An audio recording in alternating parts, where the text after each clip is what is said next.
Donc je suis Élise Blanc, je suis directrice de l'environnement de Vinci Autoroute. J'ai participé à la table ronde de la Société d'encouragement pour l'industrie nationale au sujet de la décarbonation des infrastructures. Chez Vinci Autoroute, on a fait le constat que pour décarboner la France, il faut décarboner les transports. C'est un tiers des émissions de gaz à effet de serre de la France.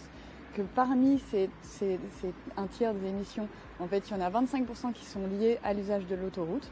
Que donc pour décarboner les transports, il faut décarboner la route et donc l'autoroute.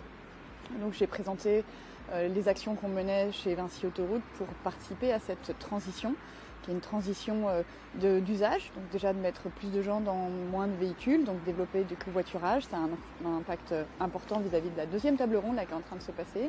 Et puis c'est une transition aussi technologique, puisqu'il faut accueillir des nouvelles mobilités, plutôt des nouvelles motorisations électriques, peut-être hydrogène, un peu biogaz.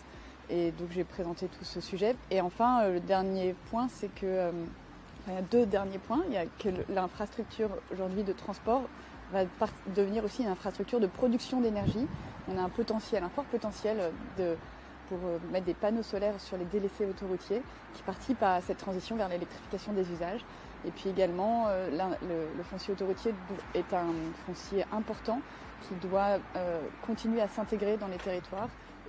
Et c'est aussi donc une transition de cette infrastructure vers des nouvelles mobilités durables.